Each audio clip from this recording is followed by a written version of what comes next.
بسم اللہ الرحمن الرحیم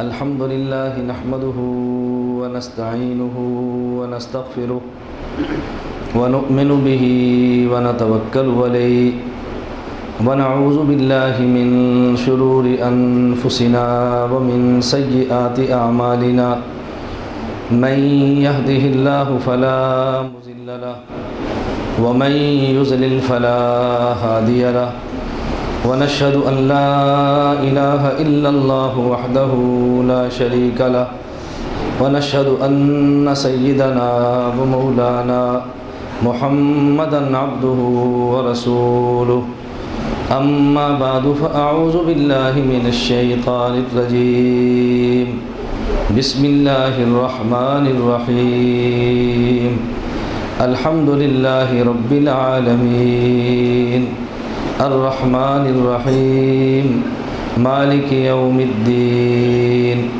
ایاک نعبد و ایاک نستعین اہدنا الصراط المستقیم صراط الذین انعمت علیہم غیر المغضوب علیہم ولا الضالین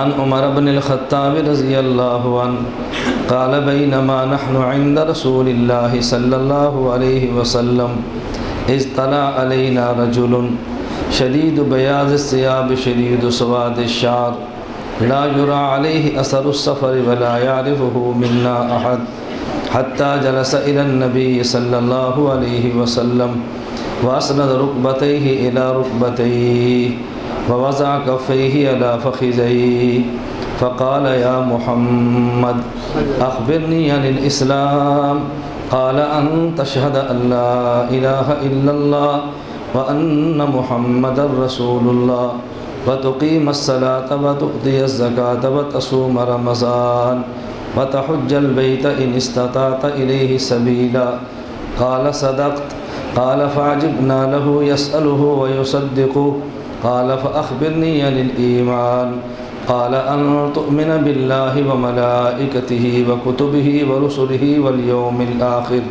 والقدر خيره وشره من الله تعالى والبعث بعد الموت قال صدقت قال فأخبرني عن الإحسان قال أن تعبد الله كأنك تراه فإن لم تكن تراه فإنه يراك قال فأخبرني عن الساعة قال ما المسؤول عنها بأعلم من السائل قال فأخبرني عن أماراتها قال أن تلد الأمة ربتها وأن ترى الحفاة العالة رعاء الشاء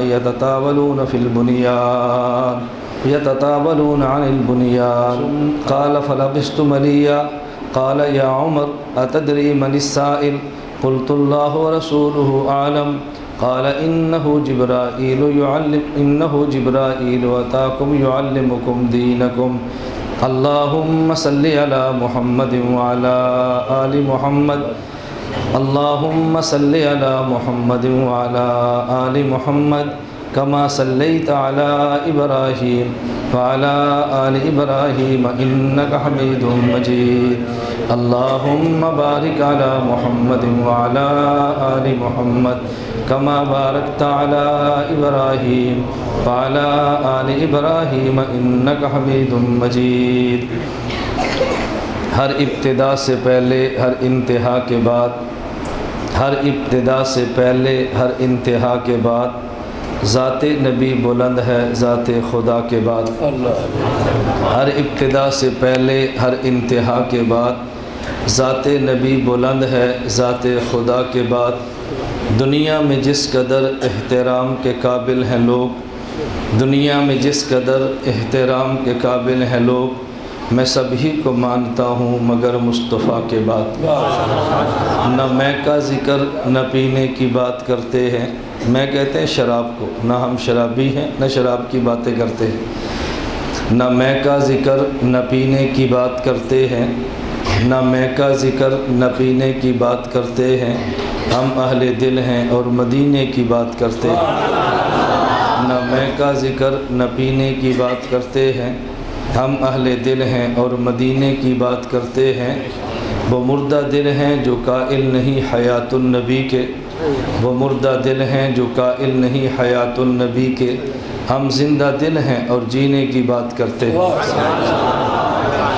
معزز علماء کرام، میرے نہایت واجب الاحترام بزرگوں، مسلک اہل و سنت والجماعت سے تعلق رکھنے والے وجود نوجوان دوستوں اور بھائیوں، آپ حضرات کی طرح میں بھی یہاں جامعہ صدیقیہ خانقاہ مالکیہ میں آپ حضرات کی طرح میں بھی حاضر ہوا کہ ایسی مجالس میں شرکت آدمی کے لیے سعادت کا باعث اور سبب ہوتا ہے۔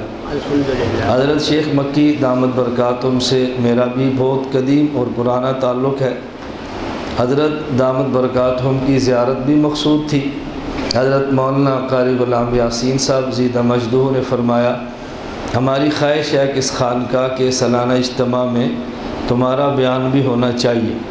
میرا جنوبی پنجاب کا ایک ہفتے کے لیے دورہ طے ہے، اسی کے مطابق پھر میں نے آج کا بیان ظہر کی نشست میں ان حضرات سے گزارش کی کہ آپ رکھ لیں، مجھے اس میں آسانی رہے گی۔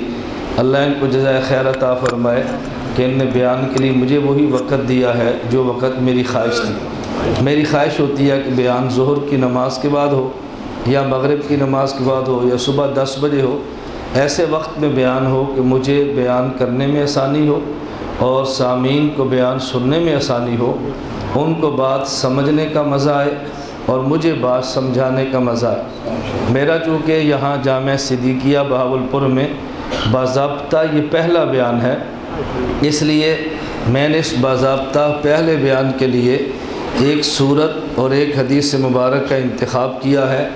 اس سورت اور حدیث مبارک کی اہمیت کے لیے اتنا کہہ دینا کافی ہے کہ اس سورت مبارکہ کو ام الکتاب کہا جاتا ہے، تو اس حدیث مبارک کو محدثین کی زبان میں ام السنہ کہا جاتا ہے۔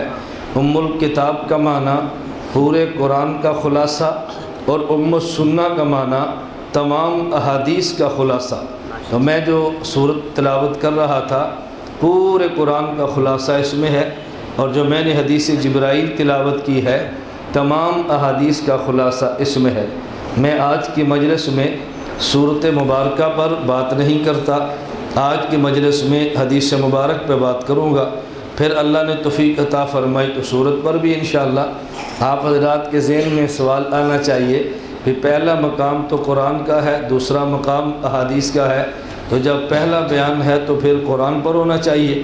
میں نے اس لیے تلاوت میں قرآن مقدم رکھا ہے، حدیث مبارک کو مؤخر رکھا ہے، لیکن آج کے اجتماع کی ضرورت کے مطابق چونکہ مضامین وہ جو میں بیان کرنا چاہتا ہوں ان کا احادیث میں ذرا وضاحت کے ساتھ بیان ہے، اس لیے میں حدیث جبرائیل پہ بات کرتا ہوں، لیکن خلاصہ میں سورۃ الفاتحہ کا بھی عرض کر دیتا ہوں تاکہ آپ کے ذہن میں عنوان پورا آ جائے۔ پورے قرآن کریم میں اللہ رب العزت نے 6 مضامین بیان فرمائے ہیں۔ نمبر 1 توحید، نمبر 2 رسالت، نمبر 3 قیامت، نمبر 4 احکام، نمبر 5 ماننے والے، نمبر 6 نہ ماننے والے، اور یہ سارے 6 مضامین اللہ رب العزت نے الف لام میم سے لے کے والناس تک 113 صورتوں میں تفصیل سے بیان فرمائے، اور الحمد سے لے کے والضالین تک اللہ نے 6 مضامین کو اختصار کے ساتھ بیان کیا۔ یہ پورے قرآن کا خلاصہ ہے۔ الحمدللہ رب العالمین، الرحمن الرحیم میں توحید کو بیان کیا، مالک یوم الدین میں قیامت کو بیان کیا، ایاک نعبد میں احکام کو بیان کیا، صراط الذین انعمت علیہم میں رسالت اور ماننے والوں کو بیان کیا، غیر المغضوب علیہم ولا الضالین میں نہ ماننے والوں کو بیان کیا ہے۔ یہ پورے قرآن کا خلاصہ ہے جو میں نے آپ کی خدمت میں پیش کیا ہے۔ کوئی ڈاکٹر قرآن کی غلط تفسیر تو بیان کر سکتا ہے لیکن پورے قرآن کی تفسیر کو سمیٹ نہیں سکتا۔ یہ علماء دیوبند کا خاصہ، علماء دیوبند کا کام ہے، قرآن سمجھیں بھی اور امت کو قرآن سمجھائیں گی۔ میں آپ سے گزارش کرتا ہوں اگر آپ کے جسم میں کوئی تکلیف ہو آپ ڈاکٹر سے علاج ضرور کرائیں، لیکن اگر روح میں کوئی بیماری ہو تو پھر خانقاہ میں آئیں اور اگر کوئی مسئلہ پیش آ جائے تو پھر دارالفتاء میں آئے۔ ہمارے لوگ ظلم یہ کرتے ہیں کہ مسائل کے لیے ڈاکٹروں سے رجوع کرتے ہیں، اور ڈاکٹر بھی وہ جو ذاکر بھی ہوتا ہے اور نائک بھی ہوتا ہے۔ کم از کم ایسے ڈاکٹر کا انتخاب کرو جو ذاکر اور نائک تو نہ ہو۔ لوگ مجھ سے پوچھتے ہیں یہ کیا بلا ہے، میں نے کہا ڈاکٹر بھی ہے، ذاکر بھی ہے، نائک بھی ہے۔ اب بتائیں ایسے بندے سے مسائل کا کیا تعلق ہے؟ پھر ڈاکٹر یہ MBBS ہے، PhD ڈاکٹر نہیں ہے۔ اس لیے میں بہاولپور کے حضرات کو مشورہ دیتا ہوں، مسئلہ چیک کرانا ہو جامعہ صدیقیہ آ جاؤ، اگر پیشاب چیک کرانا ہو تو اس کو تھیلی میں ڈالو اور ذاکر نائک کے پاس بھیج دو۔ اس کے ذمہ پیشاب چیک کرنا ہے، ہمارے ذمہ مسائل چیک کرنا ہے۔ یہ بات غلط میں نہیں کہہ رہا، بالکل ٹھیک کہہ رہا ہوں۔ آپ یہاں ایک شیشی میں تھوڑا سا پیشاب ڈالیں اور مسجد میں امام صاحب مصلی پر بیٹھے ہوں، سلام پھیریں اور شیشی لے کر جائیں۔ لوگ پوچھیں کیا لایا ہے، کہو جی اس میں پیشاب ہے۔ پوچھو کس لیے، کہو جی امام صاحب سے چیک کرانا ہے۔ لوگ جوتے ماریں گے یا نہیں ماریں گے؟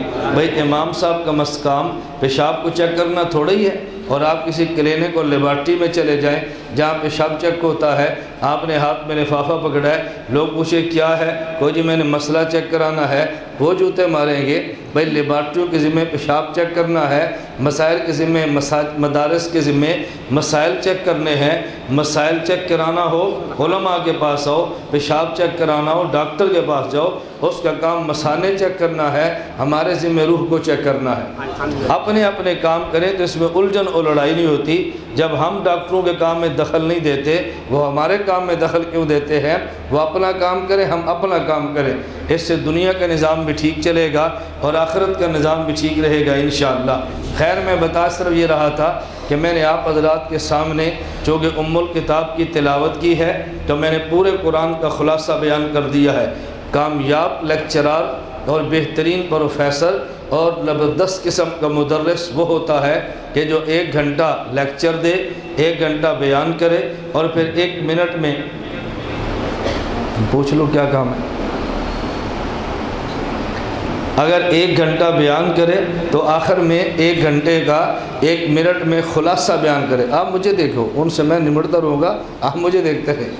میں بیان میں پورے مجمع پر نگاہ رکھتا ہوں اور مجمع سے لڑتا نہیں ہوں، لیکن مجمع کو دائیں بائیں جانے بھی نہیں دیتا، اس لیے کہ میں نے آپ کو بات سمجھانی ہے نا۔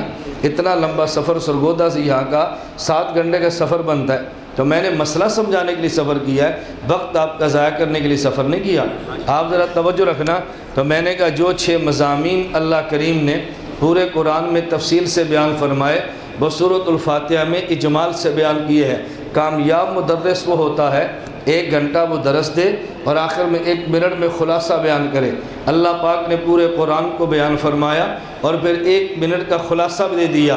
پورا قرآن تم یاد نہیں رکھ سکتے، خلاصہ تو یاد رکھ لو، کتنی آسان سی بات ہے۔ اور پھر اللہ چاہتے ہیں کہ میرا بندہ نماز میں میرے سامنے میرا کلام پڑھے۔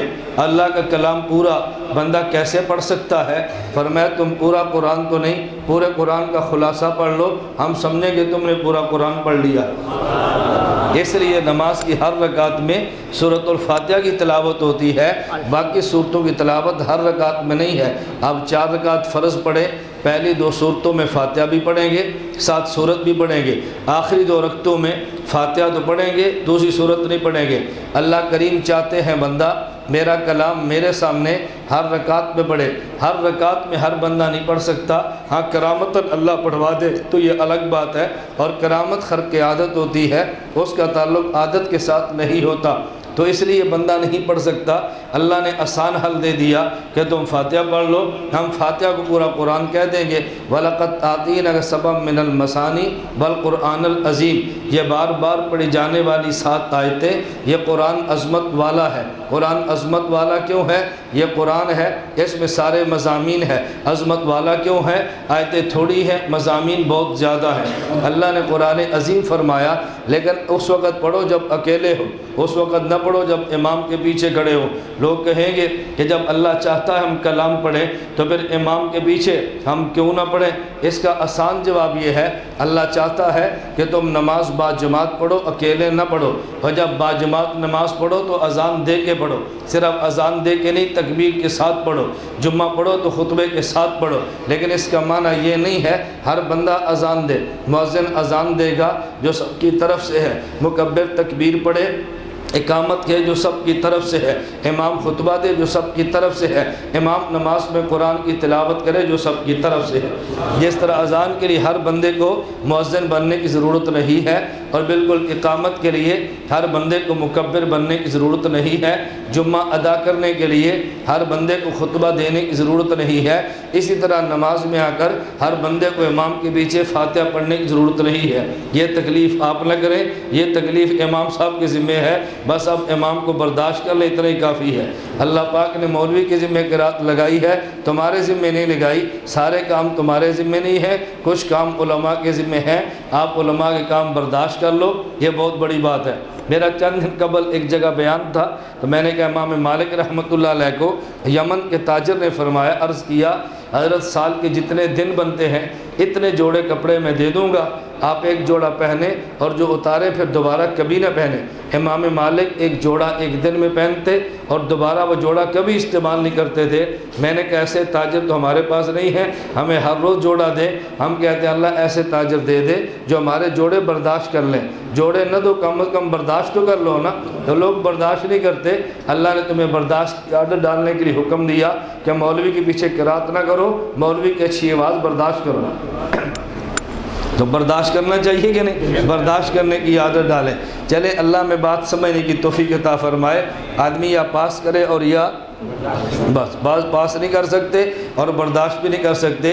مظفر گڑھ میرا بیان تھا تو بیان کے بعد ایک ساتھی نے مجھے چٹ دی کہ مولانا صاحب آسان لفظوں میں ہمیں کوئی تکلیف بات سمجھائیں، آسان لفظوں میں۔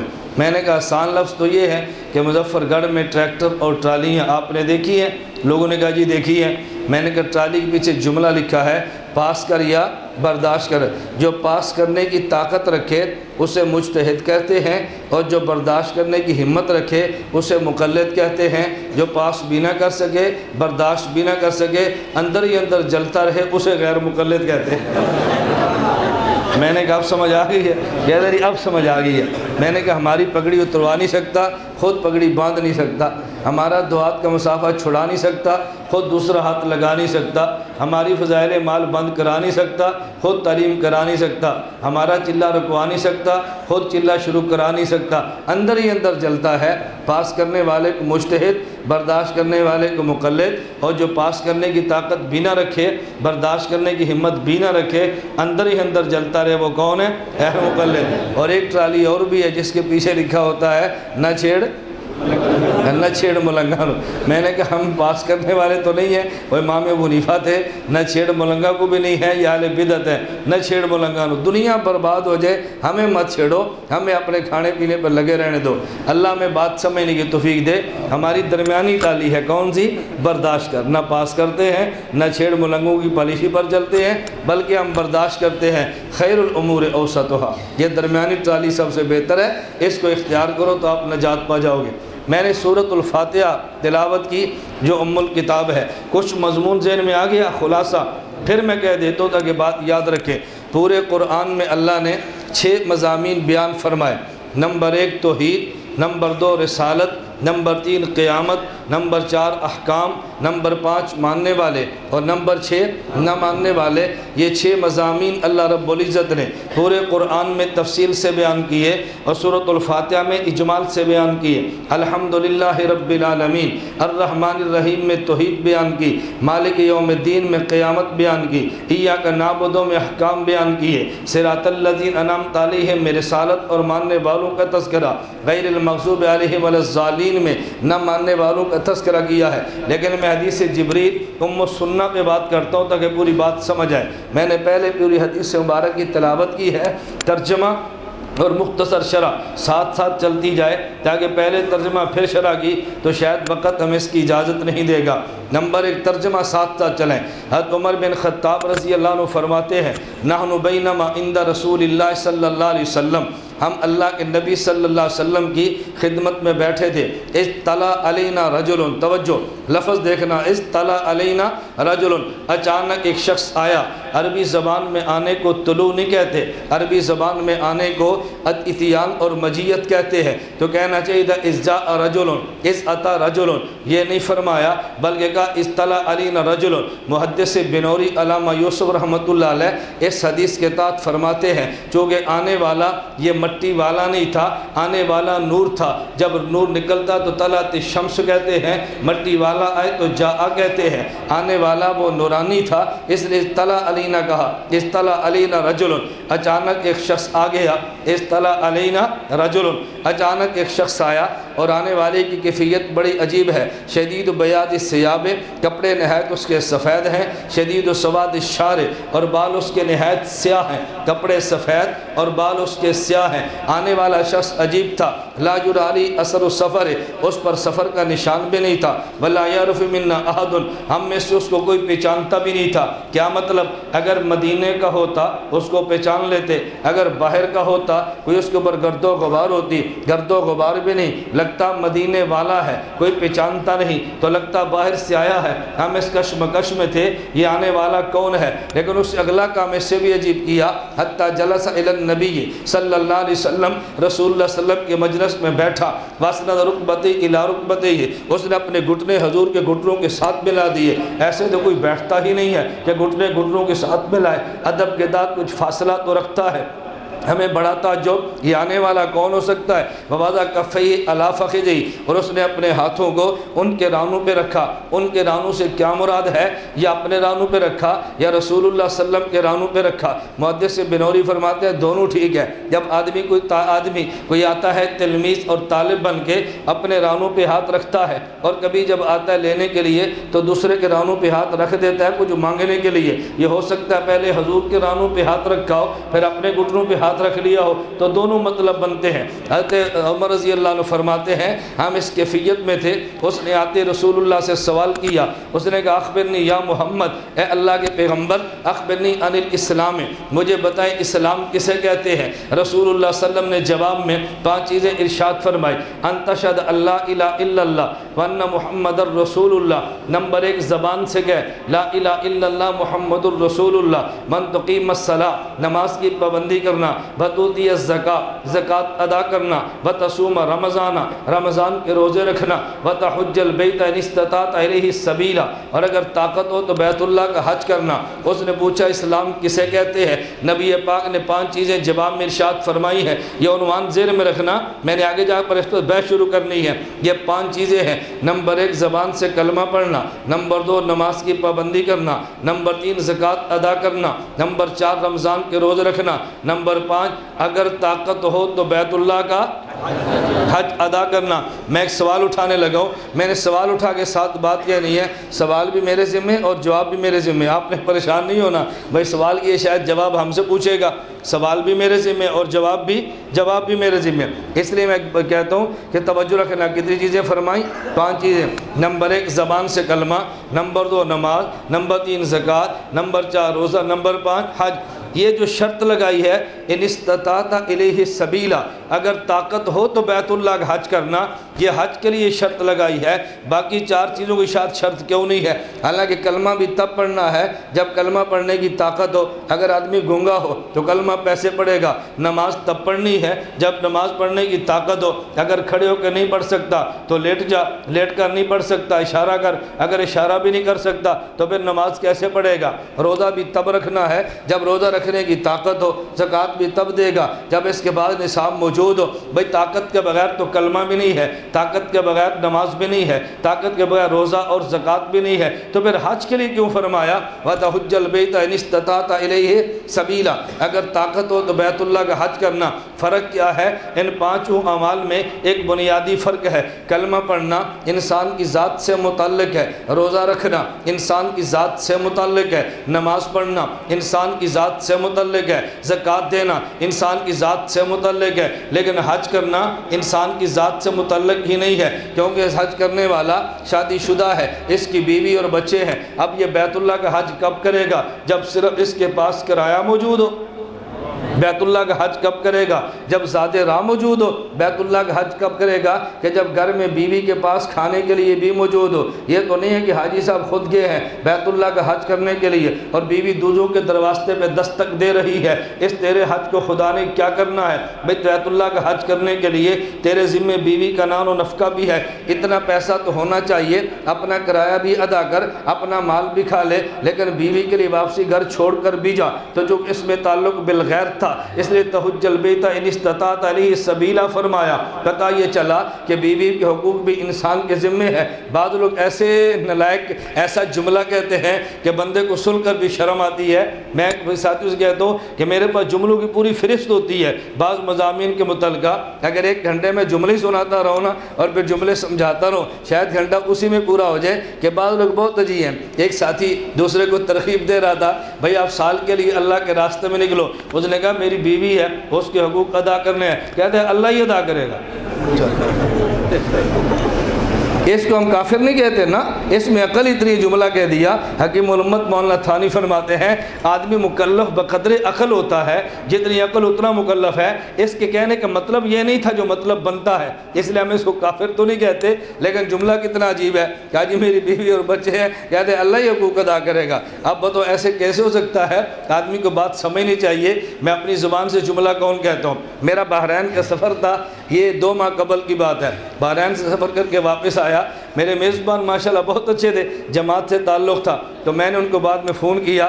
مجھے کہتا ہے کہ مولانا صاحب اب چلے گئے، ہمیں آپ کی بڑی یاد آتی ہے۔ میں نے کہا یاد آتی ہے تو کام کرو۔ کہتا ہے جی کیسے کام کریں؟ میں نے کہا میری طرف سے آپ ذمہ دار ہیں، ذمہ دار بن کے کام کرو۔ کہتا ہے جی اللہ ہی ذمہ دار ہے، اسی کی ذمہ داری سنبھال لیے۔ اور میں نے کہا ذمہ دار کا مطلب سمجھو میں جو کہہ رہا ہوں۔ اب بعض لوگ جملہ بول دیتے ہیں لیکن سمجھتے نہیں کہ میں نے جملہ کون سا بولا ہے۔ اللہ میں سمجھ عطا فرمائے۔ میں بیرون ملک ایک ملک میں گیا، میں نام اس کے لیتا، بس اگر میرے بیانات باہر جاتے ہیں وہ میزبان روٹ جائے گا، ہمارے واقعہ سناتا ہے۔ ایک ملک میں گیا، گھر والے میرے ساتھ تھے، تو میں نے ایئرپورٹ پہ اترتے اس نے کہا گھر والے بھی ساتھ ہیں؟ میں نے کہا جی ہاں۔ کہتا آپ نے بتایا ہی نہیں۔ میں نے کہا میں نے بتایا تو تھا لیکن آپ کو یاد نہیں رہا۔ کہتا چلو کوئی بات نہیں، اللہ کرم کرے گا۔ پھر میں نے مذاق میں کہا، میں نے کہا بھئی یہ سر پیڑ تیری ہے۔ سر پیڑ سمجھتے ہیں؟ میں نے کہا تمہاری سر دردی ہے کہ تم نے مجھے گھر والوں کو مکان دینا، میری سردی تیری۔ بڑا عجیب جملہ کہا۔ میں نے کہا تیری سر پیڑ ہے۔ کہتا ہے کوئی نہیں، یہ سر پیڑ سب خدا دیے، نسا کی کرنا ہے، اسی کون ہونے ہیں۔ اور میں نے کہا بھی ہر بات کو خدا کے کھاتے نہ ڈالا کرو، اللہ میں بات سمجھنے کی توفیق عطا فرمائے۔ لیکن ایسے بندے پر کفر کی بات نہیں کرتے، کیوں؟ آدمی مکلف بقدر عقل ہوتا ہے، جتنی عقل و مکلف اتنا ہی ہوتا ہے۔ حکیم الامت تھانوی کا مجھے جملہ یاد آ گیا۔ حکیم الامت تھانوی فرماتے ہیں اگر سید الطائفہ حاجی امداد اللہ مہاجر مکی سے میں بیعت نہ کرتا تو میں فتویٰ باز مولوی بنتا۔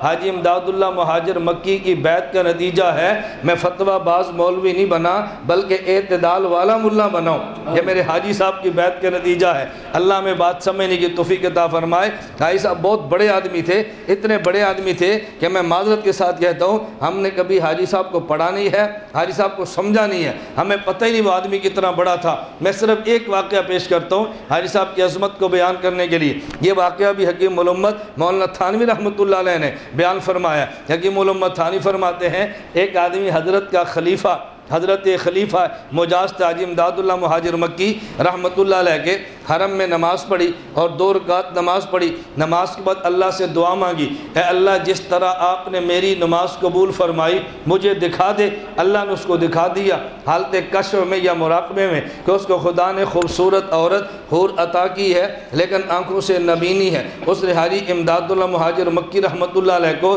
یہ 2 رکعت نماز پھر اپنی دعا اور جو دیکھا بتا دیا۔ حاجی صاحب فوراً فرمانے لگے کہ تم نے نماز آنکھیں بند کر کے تو نہیں پڑھی؟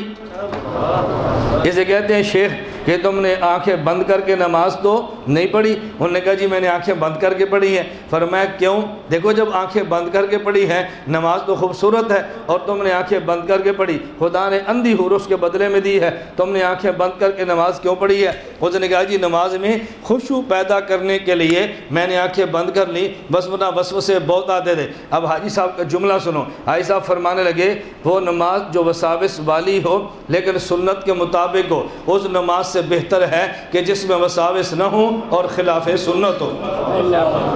یہ ہے دیوبندیت کی خانقاہوں کا مزاج۔ وہ نماز جو وساوس والی ہو اور سنت کے مطابق ہو، اس نماز سے بہتر ہے کہ جو وساوس والی نہ ہو اور خلاف سنت ہو۔ خیر اللہ میں بات سمجھنے کی توفیق دے۔ میں کہہ رہا تھا بھئی ہمارے ذمے بیوی بھی ہے، ہمارے ذمے اولاد بھی ہے، یہ سب ذمہ داری ہے۔ اگر ذمہ داری نبھا نہیں سکتے تو پھر نکاح والی تکلیف نہ کریں، پھر تجرد کی زندگی گزاریں۔ یہ بات بالکل غلط ہے۔ ہم نکاح کر لیتے ہیں اور بیوی کے بوجھ کو برداشت نہیں کرتے۔ میرے علم میں ایسے احباب موجود ہیں، میں اس لیے یہ بات کہتا ہوں، اللہ میں بات سمجھنے کی توفیق دے۔ چلے حضرت جبریل نے پوچھا، اس آنے والے شخص نے پوچھا کہ یا رسول اللہ اسلام کیا ہے؟ تو نبی پاک نے کتنی چیزیں بتائیں؟ 5 چیزیں۔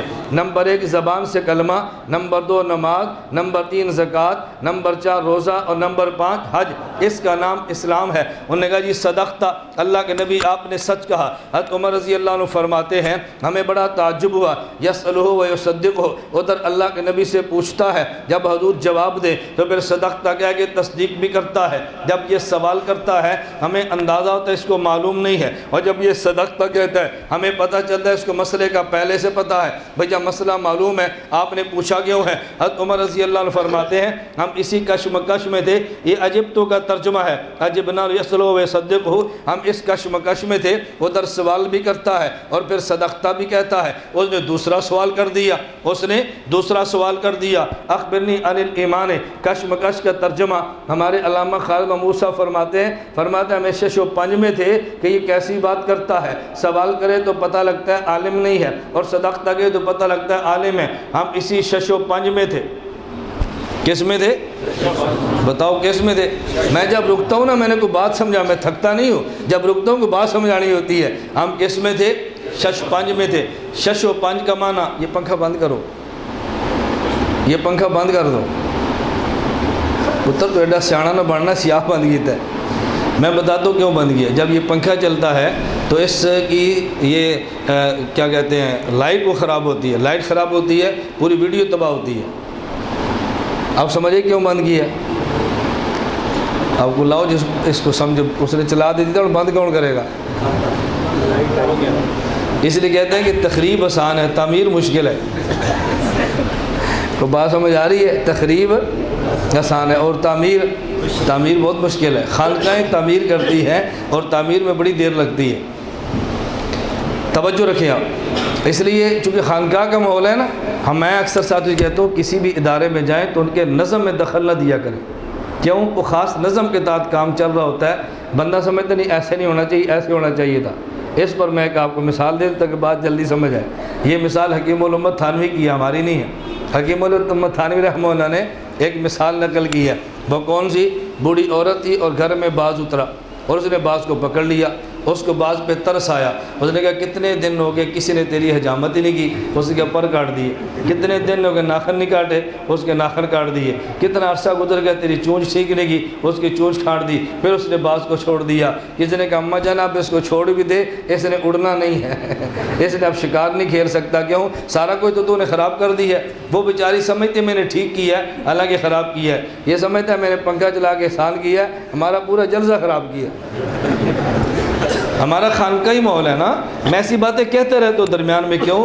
آئندہ کسی آپ جلسے میں جائیں تو جلسے کی انتظامیہ کے معاملات میں دخل نہ دیں، تھوڑا سا برداشت کر لیں لیکن معاملات میں دخل نہ دیں، اس سے نظام دوسروں کے تباہ ہوتے ہیں۔ چلیں بات سمجھے ذرا۔ تو انہوں نے کیا کہا جی ہم عجبنا لو یسألہ و یصدقہ، ہمیں تعجب ہوا، سوال بھی کرتا ہے، صدقتہ بھی کہتا ہے۔ ہم کشمکش میں تھے، ہم ششو کس میں تھے؟ 6 و 5۔ 6 و 5 کا معنی کیا ہے؟ 6 کا معنی 6 اور 5 کا معنی 11، اسے 6 و 5 کہتے ہیں نا۔ علامہ صاحب کہتے ہیں کسی سے پوچھو 11ویں کیوں ہے، کہتے ہیں مجھے نہیں پتا، کہتے ہیں بھی پتہ کیسے ہے ہی 6 و 5،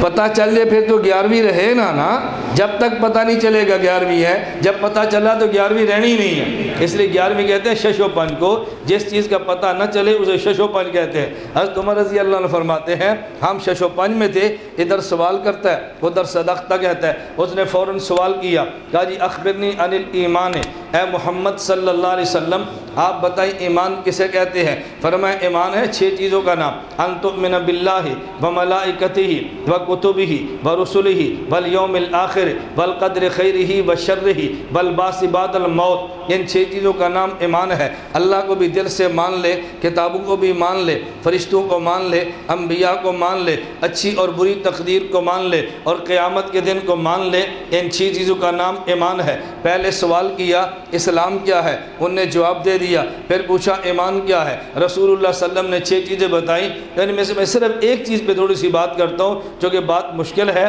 میں آسان لفظوں میں سمجھاتا ہوں۔ والقدر خیرہ وشرہ، ایک ہوتی ہے بری تقدیر، ایک ہوتی ہے اچھی تقدیر۔ یہ بری اچھی تقدیر کا مطلب کیا ہے، ذرا اس کو سمجھے۔ ایک آدمی کے بیٹے نے دوسرے کو قتل کر دیا، تھانے دار نے FIR اس پہ کاٹ دی ہے، 302 کی دفعہ لگا دی ہے، گرفتار کر لیا، سیشن کورٹ میں پیش کر دیا، اس نے جوڈیشنل ریمانڈ پہ جیل بھیجا، اس کا کیس چلتا گیا اور رفتار سے کیس چلا، ہفتے میں اس کو سزائے موت ہوگی۔ اب بتاؤ جس نے کسی کو قتل کیا، وہ قانون کا تقاضا اس کو سزائے موت ہونی چاہیے تھی نا، لیکن جب سزائے موت ہوگی، اب بتائیں یہ فیصلہ غلط ہے یا ٹھیک ہے؟ بولو نا، یہ فیصلہ غلط ہے یہ ٹھیک ہے؟ تو آپ جس پہ 302 لگی ہے، صبح اس کے باپ کو جا کے مبارک دو، بھائی مبارک ہو تمہیں عدالت نے صحیح فیصلہ تمہارے حق میں دے دی ہے۔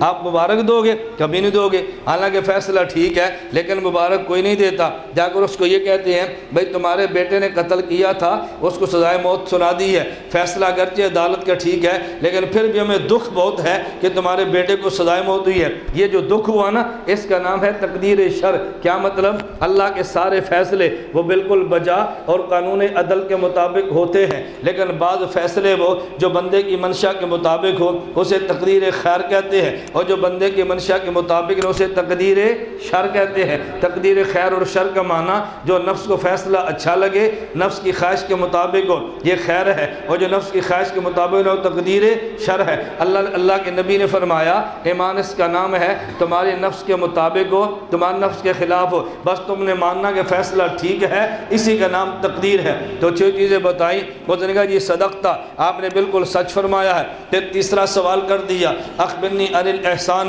بتاؤ احسان کسے کہتے ہیں؟ انہوں نے کہا جی ان تعبد اللہ کانک تراہ فإن لم تکن تراہ فإنہ یراک، عبادت یوں کر گویا تو خدا کو دیکھتا ہے، اگر عبادت یوں نہیں کر سکتا تو پھر عبادت یوں کر کہ گویا تو عبادت یوں کر خدا تجھے دیکھتا ہے۔ توجہ رکھنا، اب عبادت کی 2 قسمیں ہوگی۔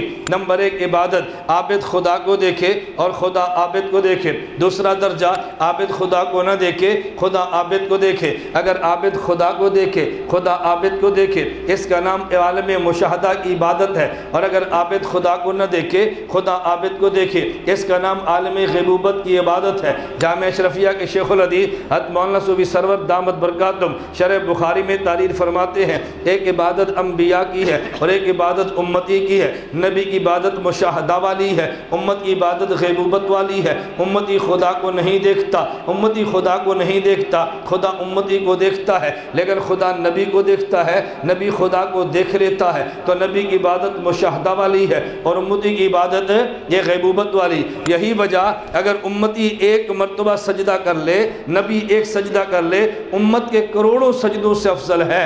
کیوں؟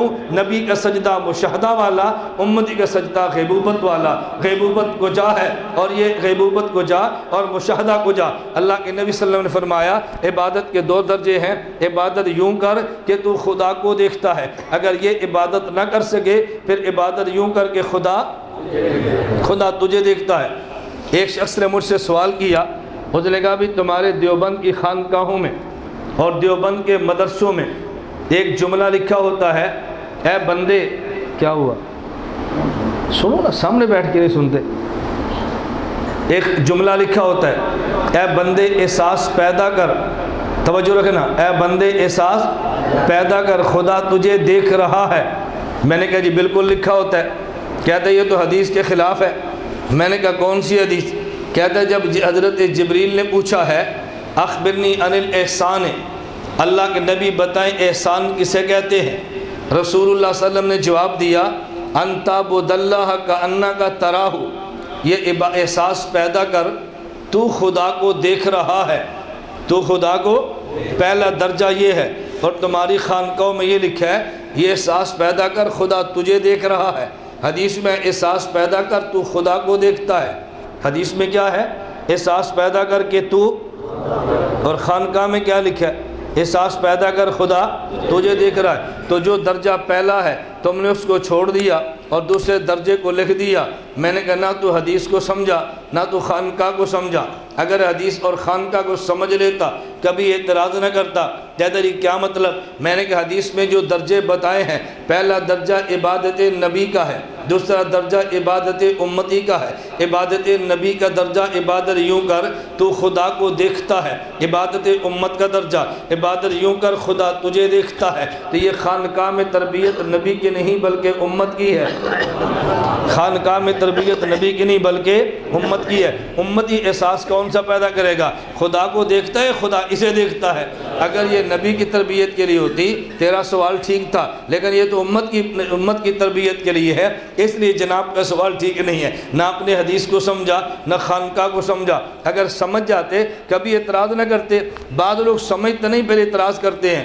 ایک شخص مجھے کہنے لگا او جی دیوبند والے جب نماز جنازہ کھڑی ہو تو جنازے سے قبل اعلان کرتے ہیں نیت کرو، کیا کہتے ہیں؟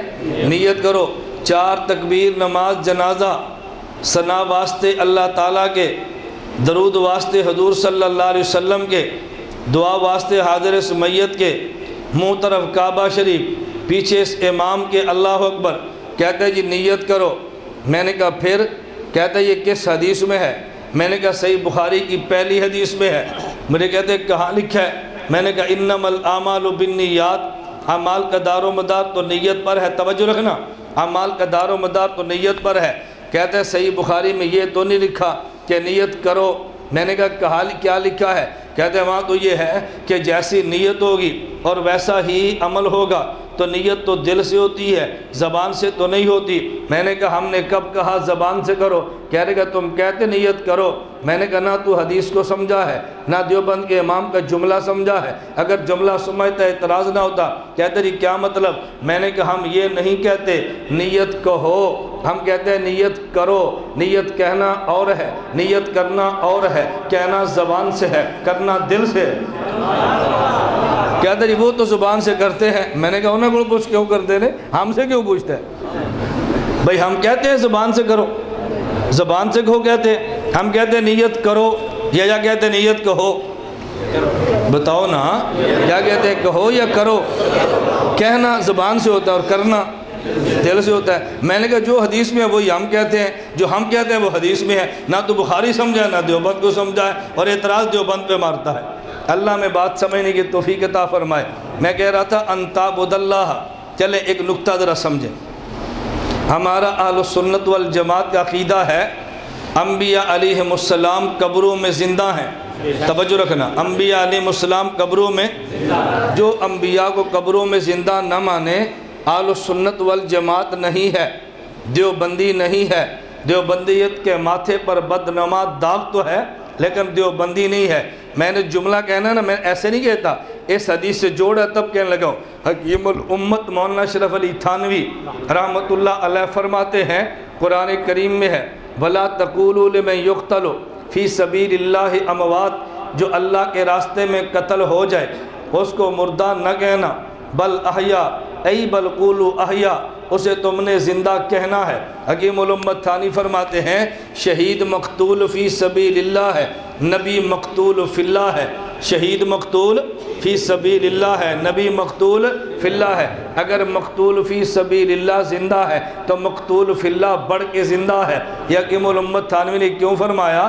بڑوں کے جملے پہ چھوٹے حاشیہ چڑھاتے ہیں۔ میں حاشیہ چڑھا کے وضاحت کرنے لگا ہوں۔ شہید وہ ہوتا ہے جو راہ خدا کو دیکھے اور جان دے دیتا ہے، اور نبی وہ ہوتا ہے جس نے خدا کو دیکھا اور جان دی ہے۔ جو خدا کو دیکھے اور جان دے یہ مقتول فی اللہ ہے، جو راہ خدا کو دیکھے اور جان دے یہ مقتول فی سبیل اللہ ہے۔ تو اگر راہ خدا کو دیکھ کے جان دینے والا یہ زندہ ہے تو پھر خدا کو دیکھ کے جان دینے والا بڑھ کے زندہ ہے۔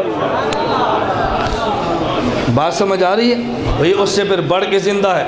اس کی کو بند رکھو، بند کر سکتے ہو تو کرو، اگر خراب ہوتا ہے پھر اس طرح چلنے دو، پھر چلنے دو۔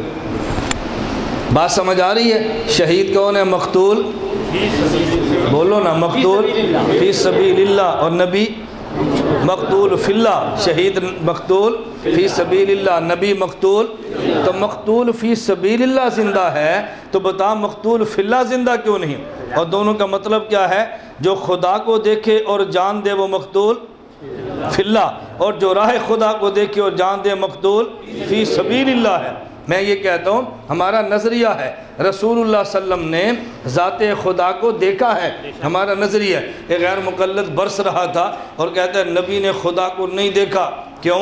میں نے کہا حدیث مبارک میں ہے، ابن عباس رضی اللہ عنہما فرماتے ہیں قد رآ محمد ربہ، حضور نے خدا کو دیکھا ہے۔ کہتا ہے یہ حدیث تو قرآن کے خلاف ہے، قرآن کریم میں ہے لا تدرک الابصار، کوئی آنکھ خدا کو دیکھ نہیں سکتی، یہ حدیث میں آ کے دیکھا۔ جب حدیث قرآن کے خلاف آ گئی، ہم حدیث نہیں مانتے، قرآن کو لیں گے۔ میں نے کہا اللہ جناب کو ہدایت دے اور ہدایت عطا کر کے جنت میں جگہ دے۔ ہم رائیونڈ والے، ہم خانقاہوں والے بد دعائیں نہیں دیتے، ہم تو تبلیغ والے ہیں، ہم تو تمہیں بھی دعا دیتے ہیں اللہ تمہیں ہدایت دے اور ہدایت کے بعد جنت میں جگہ دے، جنت میں جا کے خدا کو دیکھو گے۔ کہتے ہیں جی ہاں دیکھیں گے۔ میں نے کہا کیوں دیکھو گے؟ کہتے ہیں جی حدیث مبارک میں ہے اہل جنت جنت میں خدا کو دیکھیں گے۔ میں نے کہا یہ حدیث تو قرآن کے خلاف ہے، جب قرآن کہتا ہے کوئی آنکھ نہیں دیکھ سکتی تو قبلہ آپ جنت میں کیسے دیکھیں گے؟ کہتے ہیں نہیں جی آیت کا مطلب یہ ہے زمین پہ رہتے ہوئے خدا کو نہیں دیکھ سکتے، میں تو جنت میں جا کے دیکھوں گا۔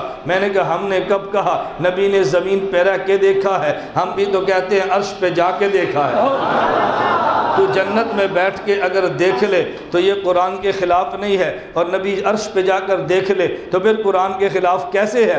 اس لیے میں نے کہا، ایک ساتھی مجھے کہنے لگا جی امی عائشہ کا نظریہ تو یہ ہے کہ رسول اللہ صلی اللہ علیہ وسلم نے خدا کو نہیں دیکھا، وہ بھی تو صحابیہ کا نظریہ ہے۔ میں نے کہا نا تم امی عائشہ کی بات کو سمجھے نہیں ہو۔ ابن عباس رضی اللہ عنہما جو فرماتے ہیں کہ اللہ کے نبی نے خدا کو دیکھا ہے، اس کا معنی یہ ہے کہ اجمال کے درجے میں دیکھا ہے۔ امی عائشہ جو کہتی ہے نہیں دیکھا، وہ کہتے ہیں بکنہ اور بالحقیقت نہیں دیکھا۔ ایک ہوتا ہے اجمالاً دیکھ لینا، ایک ہوتا ہے حقیقت کے ساتھ دیکھ لینا، دونوں میں بڑا فرق ہے۔ میں آپ کے جامعہ صدیقیہ میں آیا اور دو طالب علم میرے جانے کے بعد کہتے ہیں، ایک کہتے ہیں کہ مولانا الیاس گھمن صاحب جامعہ صدیقیہ دیکھ کر گئے ہیں، دوسرا کہتا ہے نہیں دیکھ کر گئے۔ مولانا غلام یاسین صاحب دونوں کو بلا لیں، بیٹا جھگڑتے کس بات پر ہو؟ وہ کہتے ہیں یہ کہتے ہیں دیکھ کر گئے ہیں، میں کہتا ہوں نہیں دیکھ کر گئے۔ مولانا کہتے ہیں تو کیسے کہتے ہیں دیکھ کر گئے ہیں؟ کہتے ہیں جب یہ آیت بیان کیا تو دیکھ کر گئے ہیں۔ دوسرا کہتے ہیں جی نہیں ایک کمرہ نہیں دیکھا، وہ نہیں دیکھا، وہ نہیں دیکھا، میں کیسے مانوں دیکھ کر گئے ہیں؟ مولانا کہتے ہیں یہ بھی ٹھیک ہے اور یہ بھی ٹھیک ہے۔ ابن عباس فرماتے ہیں دیکھا ہے درجہ اجمال میں، امی کیسا کہتے ہیں نہیں دیکھا درجہ تفصیل میں، تو یہ بھی ٹھیک ہے وہ بھی ٹھیک ہے، یہ دونوں ٹھیک ہے، تو غلط ہے، تو غلط ہے، جو بکتا ہے نا تو غلط ہے۔ ہماری لڑائی تر سے ہے، امی عائشہ ابن عباس کو آپس میں مت لڑاؤ رضی اللہ تعالی عنہما، ان کو مت لڑاؤ، ان کی بات تو بالکل بجا ہے۔ ان تعبد اللہ کأنک تراہ فإن لم تکن تراہ فإنہ یراک۔ چلیں آگے چلتے ہیں۔ اخبرنی عن الساعہ، اے حضور بتائیں قیامت کب آئے گی؟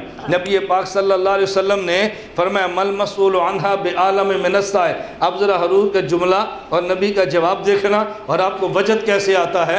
رسول اللہ صلی اللہ علیہ وسلم کا جواب کتنا پیارا ہے۔ جب اس نے پوچھا اسلام کیا ہے، حضور نے بتایا اچھا 5 چیزیں۔ کہا جی ایمان کیا ہے؟ فرمایا 6 چیزیں۔ پوچھا احسان کیا ہے؟ فرمایا 2 چیزیں۔ پوچھا جی قیامت کب آئے گی؟ اب رسول اللہ صلی اللہ علیہ وسلم نے یہ نہیں فرمایا کہ مجھے نہیں پتا۔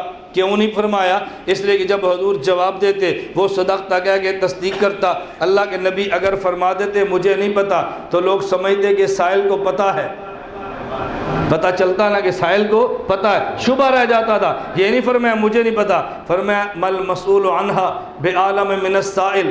اس سوال کا جواب اگر مجھے نہیں آتا تو تجھے بھی نہیں آتا، اس کا جواب اگر مجھے نہیں آتا تو تجھے بھی، اتنا فرماتے مجھے نہیں آتا تو لوگ سمجھتے شاید اس کو آتا ہے، فرمایا مجھے بھی نہیں آتا تو تمہیں بھی نہیں آتا۔ اس نے پھر سوال کیا یا رسول اللہ اخبرنی عن اماراتہا، چلو قیامت کب آئے گی آپ کو نہیں پتا، مجھے یہ بتا دیں قیامت کی نشانیاں کیا ہیں۔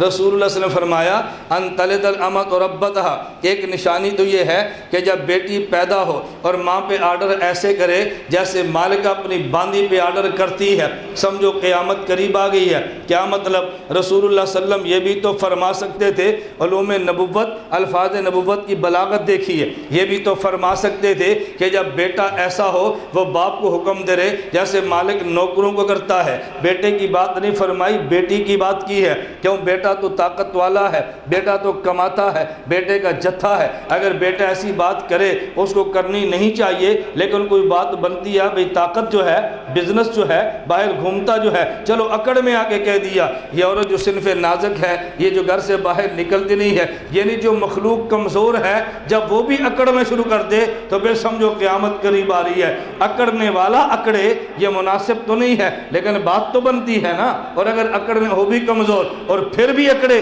سمجھو قیامت قریب آ رہی ہے۔ کہتے ہیں آنکس کے ندانت و بدانت کے بدانت در جہل مرکب عبد الدہر بمانت۔ ایک بندہ کو آتا ہو اور کہ جی مجھے آتا ہے، یہ ایسے دعوے کرنے کو نہیں چاہیے، لیکن پھر بھی بات بنتی ہے۔ اور جس کو نہ آتا ہو پھر بھی کہے آتا ہے، اس سے بڑا جاہل کون ہے؟ ایک آدمی کے پاس طاقت ہو اور پھر بھی طاقت کے اظہار کرے، یہ بات تو بنتی ہے، لیکن طاقت بھی نہ ہو اور پھر بھی اکڑے، فرمایا سمجھو قیامت قریب آ رہی ہے۔ اس لیے رسول اللہ صلی اللہ علیہ وسلم فرمایا نا، بادشاہ جھوٹ بولے خدا کو بڑا غصہ چڑھتا ہے۔ جھوٹ تو عام بندہ بولے پھر بھی غصے کی بات ہے، لیکن بادشاہ کر جھوٹ بولے تجھے کیا ضرورت ہے جھوٹ بولنے کی؟ بوڑھا ہو اور زنا کرے، زنا تو جوان کرے پھر بھی گناہ ہے، لیکن بوڑھا ہو کر زنا کرے اس پر آدمی کو تف زیادہ ہوتا ہے۔ ایک آدمی مالدار و تکبر کرے نہیں کرنا چاہیے، لیکن فقیر ہو پھر تکبر کرے اس پہ دکھ زیادہ ہوتا ہے۔ فرمایا لڑکی ہو اور پھر ماں پہ آرڈر جاری کرے، سمجھو قیامت قریب آ رہی ہے۔ یہ تو طبیعت ہی بدل گئی ہے، جبلت بدل گئی ہے۔ اور اس کے بعد نشانی فرمائی وَانْتَرَ الْحُفَاةَ الْعَالَةَ رِعَاءَ الشَّاءِ يَتَطَاوَلُونَ فِي الْبُنْيَانِ۔ توجہ رکھنا، فرمایا جب ایسا دور آ جائے ایک آدمی کے جسم پہ کپڑے بھی نہیں ہیں، پاؤں پہ جوتی بھی نہیں ہے، پیٹ میں روٹی بھی نہیں ہے، اور منزلیں کئی منزلہ بلڈنگ بنائے اور اس پہ فخر کرے میری اتنی منزلہ بلڈنگ، میری اتنی بلڈنگ، اس پہ فخر کرے، سمجھو قیامت قریب آ رہی ہے۔ میں ایک جملہ کہتا ہوں، صحابہ رضی اللہ عنہم کے دور میں یہ بات سمجھنی بڑی مشکل تھی، بڑی مشکل تھی۔ ایک آدمی کے پاؤں میں جوتے بھی نہیں ہیں، ایک آدمی کے پاس کپڑا بھی نہیں ہے، پاؤں تے پیٹ دیکھو تو خالی پڑا ہوا ہے، اور چار چار منزلہ بلڈنگیں بنائے۔ اس دور میں سمجھنی بڑی مشکل تھی، لیکن آج سمجھنی بڑی آسان ہے۔ میں اس کے دو مطلب بیان کرتا ہوں بات کو سمجھانے کے لیے۔ ایک مطلب تو یہ ہے کہ مانگنا اس کا پیشہ بن جائے، مانگنا اس کا، آپ چوک پر جاؤ پاؤں میں جوتے نہیں ہیں اور کپڑا بھی نہیں ہے، پیٹ پہ ہاتھ رکھا ہوا ہے، دے جا سخی رائے مولا اللہ بوٹا لائے گا، وہ جا کے دیکھ تو تر سے بڑا اس کا بینک بیلنس ہے۔ ایسے ہے یا نہیں؟ اب بات سمجھ آتی ہے نا، مانگنا پیشہ بن جائے۔ اور یا دوسرا معنی میں اس کا بیان کرتا ہوں کہ جب گاؤں میں ہو، میں اب مثال دیتے ڈرتا ہوں کہ ایسا نہ ہو کہ کوئی بندہ اس مثال کے رگڑے میں آ جائے، میں اس لیے ڈرتا ہوں، لیکن آپ اس کو محسوس نہ فرمائیں۔ میں سرگودے کی بات کرتا ہوں، آپ کے بہاولپور کی نہیں بات کرتا، آپ اس کو بہاولپور پہ فٹ نہ کرنا، میرے سرگودے پہ سمجھنا۔ پنڈت کون ہے؟ تیلی شہر آیا تھے ملک صاحب، میری بات سمجھ ہر کسی کو دیکھو، ہمارے شیخ بھی تو ملک صاحب ہے نا، مولانا عبد مکی دامت برکات۔ میں اس لیے پہلے وضاحت کر رہا ہوں کہ آپ دائیں میں فٹ نہ کرنا۔ شہر میں آئے تو کون ہے؟ تیلی۔ گاؤں میں آئے تو کون تھا؟ اچھا پنڈت کون ہے؟ مراسی۔ شہر آئے تو کون؟ قریشی، ہاشمی صاحب۔ ہر ہاشمی کو یہ نہ کہنا میں بار بار کہتا ہوں، یہ میں اپنے کہہ رہا ہوں۔ اس کا مطلب کیا ہے؟ میں دوسرے لفظ میں یوں مطلب سمجھاتا ہوں، اس کا معنی کہ قوم کو بدل دے۔ ہے چرواہا، پاؤں سے ننگا، کپڑے ہیں نہیں، کھانے کو ملتا نہیں، جب ملا تو قوم بدل گیا، سمجھو قیامت آ رہی ہے۔ جو خاندانی لوگ ہیں وہ قومیں کبھی نہیں بدلتے۔ میرا ایک دوست ہے چارسدہ میں، میرا میزبان ہے، کہا جی استاد جی آپ کی گاڑی اچھی نہیں۔ میں نے کہا پھر؟ کہتے ہیں نہیں لے لیں۔ میں نے کہا میرے پاس گنجائش نہیں۔ کون سی پسند ہے؟ میں نے کہا ہونڈا سٹی۔ کتنے کی آتی ہے؟ 16 لاکھ۔ اس نے کہا یہ لیں۔ میں نے لی گاڑی، کوئی دیر بھی نہیں لگی، چلے۔ میں جو بات سمجھانے لگا، میں ان کے گھر گیا تو دیکھا پرانی گاڑی کھڑی ہے۔ میں نے کہا مجھے تو نے 16 لاکھ کی دی ہے، اپنا تیرا کاروبار ہے، پشاور تیرا ہوٹل ہے، اتنا وسیع کاروبار، اور یہ گاڑی کیوں رکھی ہے؟ کہتا ہے اپنی ماضی کو یاد رکھنے کے لیے، ہم یہ تھے اب یہ ہیں۔ میں ثوابی گیا، میرے میزبان ہیں ثوابی کے، بڑے صاحب حیثیت ہیں، بیرون رہتے ہیں، رہائش ثوابی میں ہیں۔ ایک بھائی دیکھو تو انگلینڈ میں ہے، دوسرے دیکھو تو سعودیہ میں ہے۔ میں ان کے گھر گیا تو ٹانگا کھڑا ہوا ہے۔ میں نے کہا یہ کیوں؟ کہتا ہے باپ چلاتا تھا، ہم نے رکھا ہے اپنی اوقات کو یاد رکھنے کے لیے۔ خاندانی لوگ یہ ہوتے ہیں، قوم کو بدلنا نہیں ہے وہیں رکھو، قوم کو بدلنا نہیں ہے وہیں رکھو۔ ہمارے ایک دوست تھے اور مولوی صاحب تھے اور قوم کے کمار تھے، میں نے ان سے کہا بے ایک بڑا اچھا رشتہ ملتا ہے، میں عجیب بات سنا رہا ہوں، بڑا اچھا رشتہ ملتا ہے، مجھے کہتے ہیں کون؟ میں نے ان کی قوم بتائی، کہتا ہے نہیں ہمیں کمار چاہیے۔ میں نے کہا کیوں؟ کہتا ہے مولوی صاحب قوم نہیں بدلنی۔ مفتی کفایت اللہ دہلوی کون تھے؟ نائی، قوم تھوڑی بدلی ہے، قوم نہ بدلیں، اس کی وجہ سے عزتیں نہیں ملتی۔ اللہ عزت علم سے دیتا ہے، خدا تقوی سے دیتا ہے۔ قوم دیکھو نائی ہے، قد دیکھو چھوٹا ہے، اور پورے ہندوستان کا مفتی اعظم، مفتی اعظم، مفتی ہند امام علیفہ ثانی کہتے، مفتی کفایت اللہ دہلوی رحمۃ اللہ علیہ، قومیں نہ بدلو، اس سے کیا فرق پڑتا ہے؟ اللہ میں بات سمجھنے کی۔ پھر یہ ابو جہل کتنا بڑا قریشی تھا، ابو جہل کتنا بڑا قریشی تھا، بلال کتنا چھوٹا غلام تھا۔ تمہارے ملک کے فرعون نے بھی بیٹے کا نام بلال رکھا ہے، نہیں سمجھے تو پریم مشرف دے پتر دا کی نا ہے بلال، دیکھو اس نے نام ابو جہل نہیں رکھا تھا، ابو جہل، بیٹے کا نام بلال رکھتا ہے، کیوں؟ وہ سمجھتا ہے ابو جہل سردار تھا لیکن اس کے نام میں عظمت نہیں ہے، نام اس بلال کے نام میں عظمت ہے۔ یہ بلال زمین پہ چلتا ہے، چوتھے آسمان اور جنت پہ آوازیں جوتیوں کی آتی ہے، کیوں؟ اللہ نے خاندانوں میں عظمت نہیں رکھی، خدا نے عظمت تقوی اور علم میں رکھی ہے۔ یا ایھا الناس انا خلقناکم من ذکر و انثی وجعلناکم شعوبا وقبائل لتعارفوا ان اکرمکم عند اللہ اتقاکم۔ اللہ ہمیں تقوی کی نعمت عطا فرمائے۔ چلے میں اپنا مضمون سمیٹتا ہوں۔ میں نے کہا جبریل پوچھا، توجہ رکھنا، اچھا جی علامات قیامت، علامت قیامت اللہ کے نبی نے بھی آئی ہے۔ حضرت عمر رضی اللہ عنہ فرماتے ہیں، توجہ، حضرت عمر رضی اللہ عنہ فرماتے ہیں وہ شخص چلا گیا، فلبثت ملیہ، تھوڑی دیر گزری تھی، اللہ کے نبی نے پوچھا یا عمر اتدری من السائل، ذرا توجہ رکھنا، اب الفاظ نبوت کی بلاغت دیکھنا۔ کہا یا عمر اتدری من السائل، عمر جانتے ہو سائل کون ہے؟ عمر جانتے ہو سائل کون ہے؟ توجہ، عمر جانتے ہو سائل کون ہے؟ یہ جو کہا نا کون ہے، اس کا معنی یہ نہیں تھا اللہ کے نبی کو پتہ نہیں ہے، سائل کو اس لیے پوچھا کون ہے، ان کی عظمت کو بتانے کے لیے۔ عمر جانتے ہو یہ کون ہے؟ کبھی آپ کے یہاں استاد کہتے ہیں نا تمہیں پتہ ہے تمہارے شہر میں کون آیا ہے، اس کا کیا معنی استاد جی کو پتہ ہی نہیں ہے؟ جب پتہ نہیں تو ننگے پر باہر کیوں نکلے ہیں؟ پتہ ہے تبھی تو نکلے ہیں نا۔ حضرت عمر سے پوچھا یا عمر اتدری من السائل، عمر جانتے ہو سائل کون ہے؟ حضرت عمر رضی اللہ عنہ نے بڑا عجیب جواب دیا۔ حضرت عمر نے کہا اللہ و رسولہ عالم، توجہ، اللہ و رسولہ عالم۔ حضرت عمر کو تو پتہ نہیں کون ہے، تو جب رسول اللہ صلی اللہ علیہ وسلم نے پوچھا یا عمر اتدری من السائل، جانتے ہو عمر سائل کون ہے؟ حضرت عمر کو نہیں پتہ، انہیں کہہ دینا چاہیے تھا یا رسول اللہ مجھے نہیں پتہ، لیکن یہ نہیں فرمایا مجھے نہیں پتہ، کہ اللہ و رسولہ عالم، اللہ اس کے رسول کو پتہ ہے۔ کیوں؟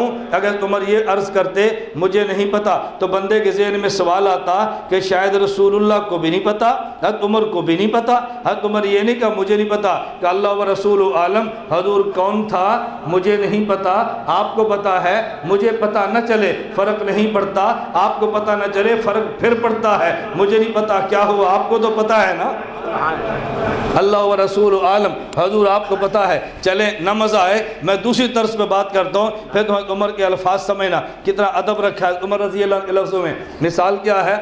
چھٹی کا دن ہے، باپ بازار جانے لگا شاپنگ کے لیے، بیٹے نے پوچھا ابو جان کدھر؟ کیا میں تو بازار جا رہا ہوں، کیوں؟ میں نے شاپنگ کرنی ہے۔ بیٹا کہتا ہے میں بھی ساتھ چلوں گا، بات سمجھنا، بیٹا کہتا ہے میں بھی ساتھ چلوں گا۔ ابو مذاق سے پوچھتا ہے پتر جیب میں پیسے ہیں؟ بازار جو جانا ہے شاپنگ کے لیے، جیب میں پیسے ہیں؟ سمجھدار بیٹا یہ نہیں کہتا میری جیب میں پیسے نہیں ہے، فوراً باپ کی جیب میں ہاتھ رکھتا ہے، کہتا ہے میری جیب میں نہیں، کیا ہوا؟ آپ کی جیب میں تو ہے نا، میری جیب میں نہ ہو تو کیا فرق پڑتا ہے، آپ کی جیب میں ہے۔ حضرت عمر پتہ ہے سائل کون ہے؟ کہ اللہ و رسول عالم، مجھے نہیں پتہ، حضور آپ کو تو پتہ ہے نا۔ بیٹی کی جیب میں پیسے ہوں کیا فرق پڑتا ہے، باپ کی جیب میں ہونے چاہیے۔ حضرت عمر کو پتہ نہ چلے کیا فرق پڑتا ہے، رسول کو پتہ ہونا چاہیے، یا رسول اللہ کیا ہوا، آپ کو تو پتہ ہے نا، اللہ و رسول عالم۔ اب رسول اللہ صلی اللہ علیہ وسلم کا جواب سنو، فرمایا یا عمر تمہیں نہیں پتہ؟ حضرت عمر نے کہا اللہ و رسول عالم، کہا انہ جبرائیل، انہ جبرائیل، عمر یہ جبریل تھے، اتاکم، تمہارے پاس آئے تھے۔ بتاؤ جبریل حضور کے پاس ہے یا صحابہ کے پاس؟ رضی اللہ عنہ کن کے پاس آئے؟ حضور کے پاس۔ حضور اکرم صلی اللہ علیہ وسلم فرماتے ہیں انو جبرائیل اتاکم، عمر یہ جبریل تمہارے پاس آئے ہیں، صحابہ کے پاس آئے، حضور کے پاس ہیں۔ نبی پاک صلی اللہ علیہ وسلم نے صحابہ کو فرمایا تمہارے پاس آئے ہیں، یہ بالکل ایسے ہی جیسے میں آیا ہوں مولانا کے پاس، اور مولانا آپ سے کیا کہتے ہیں کہ دیکھو مولانا تمہارے لیے آئے ہیں۔ کہتے ہیں کہ نہیں؟ میرے لیے ہر ایک کہتا ہے بھئی آپ کے لیے آئے ہیں، آپ کے لیے بلایا ہے، آپ ہی بات نہیں سنتے، بلایا تو ہم نے آپ کے لیے تھا۔ حضور فرماتے ہیں یا عمر انہو جبرائیل اتاکم، یہ جبرائیل تمہارے پاس ہے۔ کیا مطلب؟ اگرچہ آئے تو میرے پاس ہیں لیکن آئے آپ کے لیے ہیں۔ اور کیوں آئے ہیں؟ یعلمکم، مجھے سکھانے کے لیے نہیں، مصطفیٰ کا معلم تو خدا ہوتا ہے، تمہیں سکھانے کے لیے۔ جبریل نبی کا معلم نہیں ہوتا، جبریل نبی اور خدا کے درمیان واسطہ ہوتا ہے، واسطہ اور ہوتا ہے، معلم اور ہوتا ہے۔ میں اس کی مثال دیتا ہوں، استاد بیٹھا پڑھا رہا ہے، شاگرد بیٹھے پڑھ رہے ہیں، استاد شاگرد سے کہتا ہے یہ کتاب لو اور ان کو دے دو، جیسے کہا نا کتاب لو ان کو دے دو، یہ واسطہ ہے، ان کا استاد نہیں بنتا۔ جبریل امین واسطہ ہے، خدا سے کتاب لے کے رسول اللہ کو دیتے ہیں، یہ معلم نہیں، واسطہ ہے۔ کہ جبرائیل اتاکم، اے عمر جبریل جو تمہارے پاس آئے تمہیں سکھانے کے لیے آئے، دینکم، اور تمہارا دین سکھانے کے لیے آئے۔ بھئی دین مصطفیٰ ہے، حضور نے دین صحابہ فرمایا، پتہ یہ چلا کہ دین مصطفیٰ تبھی ہے جب دین صحابہ ہو، صحابی درمیان سے نکل جائے تو دین مصطفیٰ رہتا ہی نہیں ہے، پھر دین مصطفیٰ رہتا ہی نہیں ہے۔ دین تو وہ ہے جو رسول اللہ نے دیا۔ پتر بیان پورا کر لین دے، بیان ختم ہوتا میں چٹے تمہاری لوں گا، میں کون سا دوڑ رہا ہوں، میں چٹے آپ کی لوں گا، آپ کو جواب بھی دے کر دوں گا انشاءاللہ۔ جلدی کون سی ہے؟ گکاڑ ہے، اسے تو میں زور کے بعد بیان رکھتا ہوں تاکہ تسلی سے بیان کریں، آپ بھی تسلی سے سنو۔ آپ کو جلدی تو نہیں ہے نا؟ آپ کو جلدی تو نہیں ہے نہ؟ مجھے جلدی ہے نہ تمہیں جلدی۔ حضرت فرماتے ہیں کھانا کھانا، میں نے کہا میں دکھا دیا بھائی، خانقاہ میں تو رگڑے لگتے ہیں کہ نہیں لگتے؟ ہاں تو آئے لگنے تو رگڑا تمہیں بھی تھوڑا سا نہیں، میں پورے وقت پہ ختم کروں گا، تو میں آپ کو ایسے ظرافت میں ایسی بات کہتا ہوں۔ انہو جبرائیل اتاکم یعلمکم، یہ عمر جبریل آئے ہیں، تمہارے پاس آئے ہیں اور تمہیں تمہارا دین سکھانے کے لیے آئے۔ یہ میں نے حدیث جبرائیل جو سننا پورے دین کا خلاصہ ہے، میں نے اس کو سمیٹ کے بیان کیا ہے۔ ایک دو باتیں ذہن نشین کر لو۔ نمبر ایک، عمر نے سوال کیا کیا؟ اسلام کیا ہے؟ نمبر دو سوال، ایمان کیا ہے؟ نمبر تیسرا سوال، احسان کیا ہے؟ نمبر چار، قیامت کب آئے گی؟ نمبر پانچ، علامات قیامت کیا ہیں؟ یہ 5 سوال تھے، ان میں بنیادی سوال جن کے جوابات دیے ہیں۔ فرمایا اسلام کیا ہے؟ کہا جی 5 چیزیں۔ ایمان کیا ہے؟ 6 چیزیں۔ احسان کیا ہے؟ 2 چیزیں۔ ذرا توجہ رکھنا، میں خلاصہ تمہیں پورے دین کا سمجھانے لگوں۔ نمبر 1 اسلام کیا ہے؟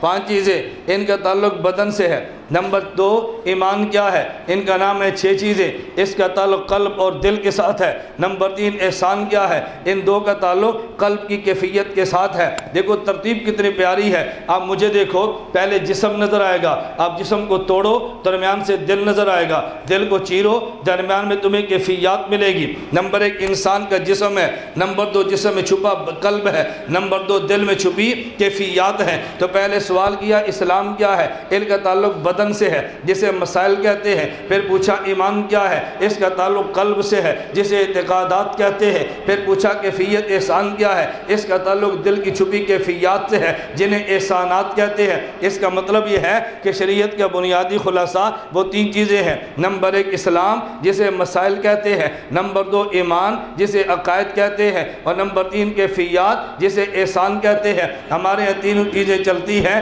مسائل کا نام فقہ ہے، توجہ، اور عقائد کا نام کلام ہے، اور کیفیات کا نام احسان اور تصوف ہے۔ ہمارے یہاں 3 چیزیں موجود ہیں۔ اگر تمہیں مسئلہ چاہیے دارالفتاء میں مفتی موجود ہے، اگر عقیدے کی بحث چاہیے تمہیں دیوبند کے پاس متکلم موجود ہے، اگر تمہیں قلبی کیفیات کی صلاح چاہیے تو دیوبند کا خانقاہ موجود ہے۔ یہ 3 چیزوں کا نام پورا دین کا خلاصہ ہے۔ نمبر 1 مسائل، نمبر 2 عقائد، اور نمبر 3 احسانات۔ لیکن تینوں چیزیں ملتی ہیں۔ مسائل کے لیے رابطہ فقیہ سے کرنا اور مفتی سے کرنا، اور عقائد کے لیے رابطہ متکلم سے کرنا، اور احسانات اور کیفیات کے لیے رابطہ مرشد اور خانقاہ سے کرنا۔ خدا نے دیوبند کو اعزاز دیا ہے، ادھر دارالفتاء اور مفتی بھی ملتا ہے، ادھر درسگاہ علم کلام اور علم کلام اور متکلم بھی ملتا ملتے ہیں ادھر خانقہ علم تصوف اور مرشد بھی ملتا ہے۔ تینوں چیزیں شریعت میں ہیں یا نہیں؟ اور تینوں خدا نے دیوبند والوں کو دی ہیں۔ مجھے بتاؤ ہمیں کوئی دائیں بائیں جانے کی ضرورت ہے؟ کہیں جانے کی ضرورت نہیں ہے، خدا نے ساری نعمتیں عطا فرما دی ہے۔ تو جبریل امین نے سوال کیا، رسول اللہ صلی اللہ علیہ وسلم نے جواب دیا، امت کو مسئلہ سمجھ آ گیا کہ اللہ میرے اور آپ سب کے عقائد بھی ٹھیک فرما دے، اللہ ہم سب کے مسائل بھی سنت کے مطابق فرما دے، اللہ ہماری قلبی کیفیات بھی ٹھیک فرما دے۔ میں نے ایک ساتھی سے کہا کہ دیکھو ڈاکٹر بھی علاج کرتا ہے اور خانقاہ کے پیر بھی علاج کرتے ہیں، ڈاکٹر سے خانقاہ کے پیر کا علاج مشکل ہے۔ آپ کو کہ وہ کیسے؟ ڈاکٹر علاج کرے گا تمہارے جسم کا، جسم نظر آتا ہے کہ نہیں؟ بتاؤ، علاج کرے گا دل کا، دل نظر آتا ہے کہ نہیں؟ اور خانقاہ کا پیر علاج کرے گا دل کی کیفیات کا، تو کیفیات نظر آتی ہیں۔ جو چیز نظر آئے علاج آسان ہوتا ہے، نہ نظر آئے علاج مشکل ہوتا ہے۔ تو مشکل کام خانقاہ کے ذمہ ہے، آسان کام اسپتال کے ذمہ ہے۔ لیکن خانقاہ کی ہمارے یہاں قدر نہیں ہوتی نا۔ میری آپ حضرات سے گزارش ہے، جو آپ نے چٹ دی ہے نا، میں اس چٹ کو پڑھے اور جواب دیے بغیر خلاصہ عرض کرتا ہوں۔ ابھی انشاءاللہ دعا ہوگی اور دعا کے بعد ہماری کتابیں باہر موجود ہیں۔ ان میں کتاب کا نام ہے فرقہ اہل حدیث پاک و ہند کا تحقیقی جائزہ، دوسری کتاب کا نام ہے فرقہ بریلویت پاک و ہند کا تحقیقی جائزہ، تیسری کا نام ہے فرقہ سیفیہ کا تحقیقی جائزہ، چوتھی کا نام ہے جماعت المسلمین کا تحقیقی جائزہ۔ یہ سارے جائزے باہر پڑے ہوئے ہیں، آپ ان کتابوں کو خرید لو تو میں سارے کے سارے مسائل انشاءاللہ آرام سے ملیں گے۔ نماز کے اوپر آپ کو جس قدر الجھن دوسرے حضرات ڈالتے ہیں، اس کے لیے ایک کتاب آپ لے لیں، نماز اہل السنت والجماعت، یہ باہر موجود ہے، آپ کی الجھنیں صاف ہوں گی۔ ان تمام مسائل کے لیے ہم نے مستقل محنت کی ہے۔ ہماری طلباء سے گزارش ہے، جمعرات وفاق کا امتحان ختم ہوگا، 15 جون صبح 7:30 بجے ہمارے یہاں سرگودہ تحقیق المسائل کا دورہ شروع ہوگا، تو طلباء تشریف لائیں گے نا بھی انشاءاللہ، طلباء اس میں شرکت کیا نہیں کریں۔ جو دورہ حدیث کے طالب علم ہیں، جب یہ دورہ حدیث سے فارغ ہوں، 1 سال کے لیے ہمارے پاس تشریف لائیں، ان مسائل میں آپ کی تیاری بھی کرائیں گے۔ دوسرا انہوں نے ہم سے پوچھا ہے ویڈیو کی حقیقت بیان فرما دیں۔ ایک بات یہ نشین فرما لیں، اگر ضرورت ہو بقدر ضرورت استعمال کرو، اور ضرورت نہ ہو قطعاً استعمال نہ کرو۔ بلا ضرورت استعمال کرنا ناجائز ہے، اور اگر ضرورت ہو تو پھر بقدر ضرورت استعمال فرمائیں۔ لوگ کہتے ہیں جلسے کی ویڈیو بن سکتی ہے تو شادی کی کیوں نہیں بن سکتی؟ بس شادی پہ کیا ضرورت ہے؟ کچھ مہینوں بعد تو طلاقیں شروع ہو جانی ہیں، ویڈیو رکھ کے کرو گے بھی کیا؟ اس لیے جن پر ویڈیو بنتی ہے نا، ان میں طلاقیں بڑی جلدی شروع ہوتی ہیں، خیر و برکت نہیں ہوتی، گناہوں کا ماحول بنتا ہے، تو اس میں طلاقیں تو ہونی ہیں۔ سنت کے مطابق مسجد میں نکاح کرو گے تو پھر طلاقیں نہیں ہوں گی، نکاح چلتا رہے گا۔ میں نے خلاصہ عرض کر دیا ہے، ضرورت کے درجے میں رکھیں اور بلا ضرورت اس کو استعمال نہ کریں۔ اللہ ہم سب کی حفاظت فرمائے۔ انہ جبرائیل اتاکم کیوں کہا؟ کیوں پر تو میں نے تقریر کی ہے، پھر کہتے کیوں کہا؟ اللہ مجھے اور آپ سب کو سنت کے مطابق زندگی گزارنے کی توفیق دے۔ باقی آپ حضرات سے گزارش ہے، بھی حضرت بھی فرما رہے ہیں، ابھی 2 دن کا اجتماع باقی ہے، آج کا بھی اور کل کا بھی۔ آپ حضرات اس اجتماع میں شرکت فرمائیں اور معمولات شیخ کی پابندی فرمائیں۔ اللہ ہم سب کو خانقاہوں سے جوڑ کے رکھے۔ وآخر دعوانا ان الحمدللہ رب العالمین، الحمدللہ رب العالمین، والصلاۃ والسلام علی رسولہ وعلی آلہ وصحابہ اجمعین۔ مولا کریم ہمارے گناہوں کو معاف فرما دے، خطاؤں سے درگزر فرما دے، جائز حاجات کو پورا فرما دے، ہر شیخ کی عمر میں برکتیں عطا فرما، ادارے کو ظاہری اور باطنی ترقی عطا فرما، ہم سب کا خاتمہ بالایمان فرما، قیامت کے دن حضور اکرم صلی اللہ علیہ وسلم کی ہم سب کو شفاعت نصیب فرما۔